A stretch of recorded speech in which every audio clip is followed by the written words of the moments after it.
This man looked like any other driver during a routine traffic stop. But the way his hands were shaking told the officer a very different story. Okay. Driver, pull over to the side street and keep your hands where I can see them. Yeah, sorry officer, my radio wasn't working earlier. All right, man. I stopped you for improper lane use. Just relax, don't reach into your pockets. Okay, just grabbing my documents for you. Good. License, insurance, and registration if you have them. When you turn, you got to take the closest. Before we witness the moment this routine stop fractures into a life-altering confrontation, I invite you to join our community.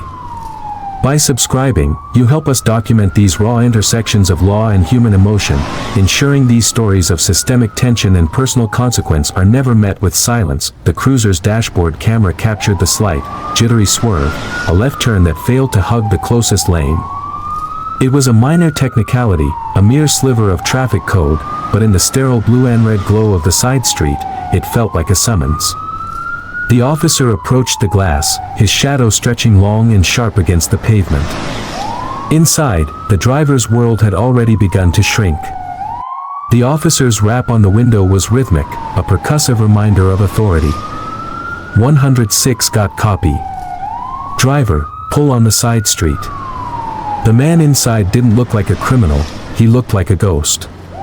He fumbled with the window, his voice a jagged whisper. No, for some reason my radio wasn't working. It was a non sequitur, the verbal static of a mind short-circuiting under pressure. Behind the wheel, the driver's hands were a frantic blur against the leather.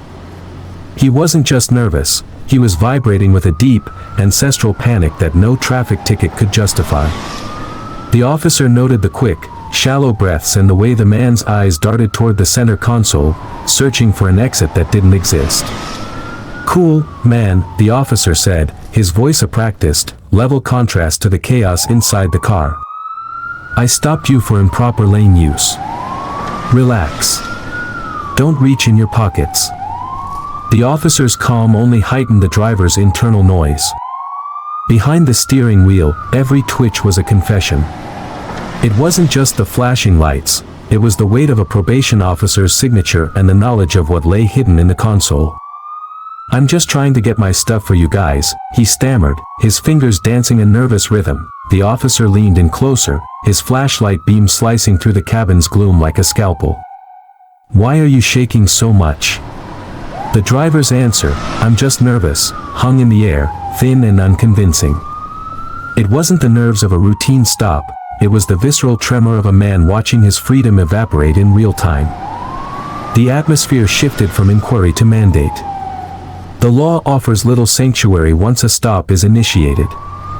Citing Pennsylvania versus Mims, the officer invoked the protocol designed for his own safety, a command that the driver must exit the vehicle. Step out for me, the officer repeated, his tone sharpening.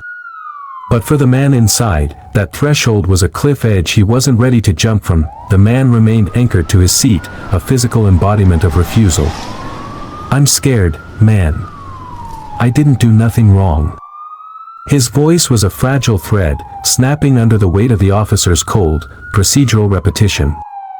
The cabin was no longer a car, it was a vacuum where the oxygen of negotiation had finally run out. The click of the door latch was the loudest sound in the night. It was the mechanical punctuation to a conversation that had nowhere left to go. You're under arrest, the officer stated, the words heavy and final. As the man was pulled from the interior, the streetlights caught the chrome of the handcuffs, a cold, metallic answer to his desperate pleas. I got a bad shoulder, he cried out, his body tensing against the inevitable. It was a brief, jagged struggle, a desperate resistance against the crushing weight of the law, before the ratcheting sound of the cuffs signaled his total surrender. The silence that followed was heavier than the shouting. With the driver secured in the back of the cruiser, the officer turned his attention to the cabin, the place where the man's terror had lived and breathed. It didn't take long.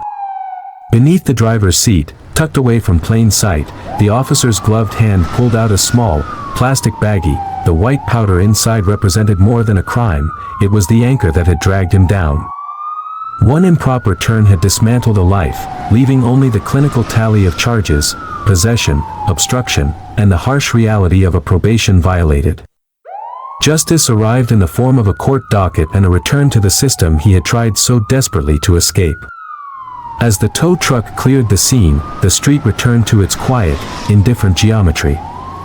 It was a reminder that for some, a traffic stop is never just a ticket, it is the moment the past finally catches up to the present, leaving nothing behind but the cold, fading glow of the sirens.